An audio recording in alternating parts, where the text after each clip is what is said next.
Line పెద్ద ఉంది అలా పరిమైతుందో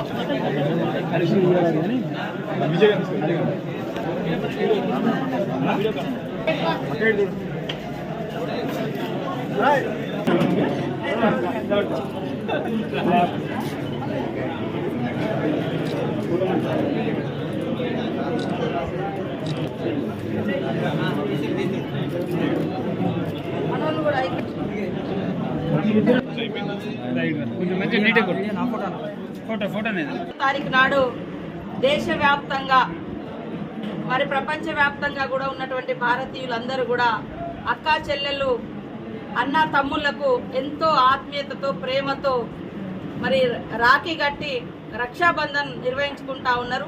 ఈ సందర్భంగా మన ములుగు నియోజకవర్గ అక్కా చెల్లెలకు అన్న తమ్ముళ్లకు కుటుంబ సభ్యులకు ప్రజలకు కాంగ్రెస్ పార్టీ కార్యకర్తలకు ఉద్యోగులకు అధికారులకు పత్రికా మీడియా సోదరులకు అందరికీ పేరు పేరున హృదయపూర్వక రక్షాబంధన్ శుభాకాంక్షలను తెలియజేస్తూ రాష్ట్రంలో ఉన్నటువంటి అక్కా చెల్లెలు అన్న తమ్ములు అందరూ కూడా సంతోషాల మధ్య ఈ యొక్క రక్షాబంధన్ నిర్వహించుకొని రాబోయే కాలంలో అక్కా చెల్లెలను దీవిస్తూ గౌరవిస్తూ ఎదగనిస్తూ వారి యొక్క అక్కా చెల్లెల ఎదుగుదలలో ప్రతి సోదరుడు మరి భాగస్వామ్యం పంచుకొని ప్రతి మహిళ వెనుక ఒక పురుషుడు ఉంటాడు అనే విధంగా ఈనాడు ప్రతి ఒక్క మహిళకు రక్షణగా తోడుగా మరి ఆర్థిక రాజకీయ సామాజిక కుటుంబ బంధాలలో అనుబంధాన్ని ఆత్మీయతను పంచే విధంగా సమాజం వర్ధిల్లాలని రాష్ట్రం అభివృద్ధి పదంలో ముందుకెళ్లాలని మనస్ఫూర్తిగా రక్షాబంధన్ సందర్భంగా కోరుకుంటా ఉన్నాం. డాక్టర్ బిఆర్ అంబేద్కర్ గారు చెప్పినట్టుగా ఏ సమాజంలో అయితే మహిళలు ఆర్థిక రంగంలో పురోగతి సాధిస్తారో ఆ సమాజం అభివృద్ధి చెందినట్టుగా భావించబడుతుంది. కాబట్టి ఈరోజు మరి మన యొక్క సీఎం రేవంత్ రెడ్డి గారి నాయకత్వంలో కాంగ్రెస్ ప్రభుత్వం మహిళల ఎదుగుదలకు ఆర్థిక పురోగతికి కట్టుబడి అనేక రకాలుగా వాళ్ళను మరి సపోర్ట్ చేస్తూ వ్యాపార రంగంలో కూడా వాళ్ళని తీసుకురావడం కోసం మన ప్రభుత్వం కృషి చేస్తుంది.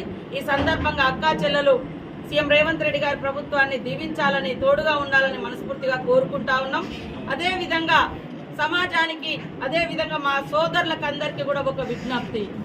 ఈరోజు మన ఇంట్లో అక్క చెల్లెలు ఎంత సురక్షితంగా ఉండాలని మనం కోరుకుంటామో బయట రోడ్డు మీద నడిచేటువంటి అక్క చెల్లెలు కానీ పని ప్రదేశాలలో ఉన్నటువంటి అక్క చెల్లెలు కానీ లేదా ఆడకూతులు కానీ హాస్పిటల్లో వైద్య వృత్తిలో ఉన్నటువంటి వాళ్ళు కావచ్చు లేదా ఎక్కడైనా కూడా పని ప్రదేశాలలో కూడా ఒంటరి మహిళ కనిపించినా ఆమెలో ఒక అమ్మను ఆమెలో ఒక అక్కను ఆమెలో ఒక చెల్లెను చూసుకోండి, తోడ్పాటును అందించండి.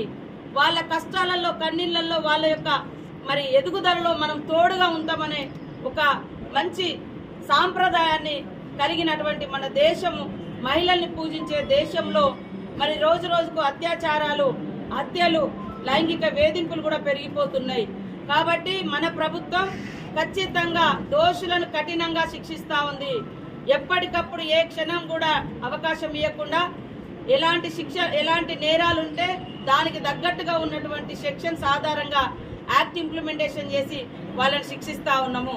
కాబట్టి మేమేమంటున్నామంటే శిక్షతో పాటు శిక్షణ కూడా అవసరము.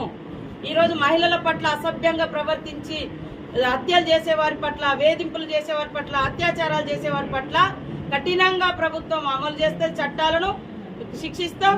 ఎట్ ద సేమ్ టైం తరగతి గదుల్లో కానీ ఇన్స్టిట్యూషన్లలో కానీ పని ప్రదేశాలలో కానీ ఇళ్లలో మన చేతులలో పెంచబడుతున్నటువంటి మగపిల్లల్లో కానీ ఒక బుద్ధిని ఒక సిస్టమ్ లైఫ్ అంటే ఒక సిస్టమేటిక్ విధానాన్ని మహిళల్ని పూజించే దేశంలో మహిళల్ని గౌరవించే సాంప్రదాయాన్ని కొనసాగించాలి.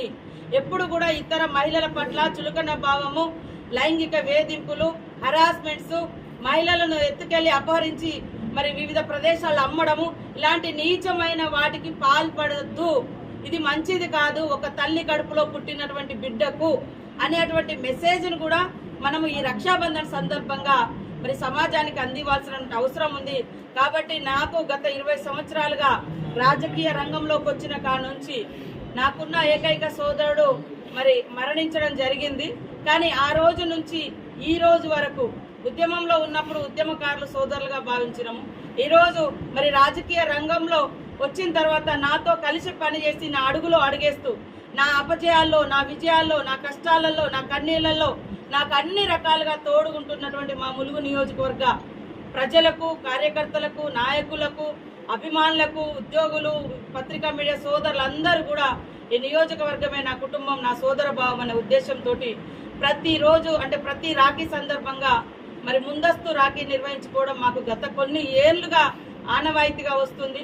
ఎందుకంటే ఇక్కడ నిర్వహించుకున్న తర్వాత మరి రాష్ట్రంలో ఉన్నటువంటి పార్టీ పెద్దలకు మరి సీఎం రేవంత్ రెడ్డి గారికి కూడా వారు గత దాదాపుగా 8-9 సంవత్సరాలు 10 సంవత్సరాల నుంచి కూడా కట్టుకుంటూ వస్తున్నాం. అట్లా అంతకుముందుగానే ఇట్లా కట్టేది. కాబట్టి మా సోదరులందరినీ, నా నియోజకవర్గ ప్రజల్ని కూడా నేను ఎమ్మెల్యేగా ఉన్నప్పుడు ఎట్లా అయితే మరి అదే భావంతో ఉన్నామో, ఓడిపోయినప్పుడు కూడా అదే భావంతో ఉన్నాం. ఈరోజు అధికారంలో ఉన్నా కూడా నా సోదరులు, నా నియోజకవర్గ ప్రజలే నా కుటుంబంగా భావించి మొదటి పండుగ ఈరోజు రక్షాబంధన్ను మా నియోజకవర్గ కేంద్రంలో నిర్వహించుకోవడం నాకు చాలా సంతోషం. ఈ సందర్భంగా మన కార్యకర్తలకు, నాయకులకు అందరికీ ఒకటే విజ్ఞప్తి, ఎదుటి మహిళల్ని గౌరవిద్దాం, వాళ్ళలో మన కుటుంబ సభ్యులను చూసుకుందాం. మన కుటుంబంలో ఉన్నటువంటి ఆడపడుచు బయట ఉన్న ఆడపడుచుతో మనకు కూడా సమానమే.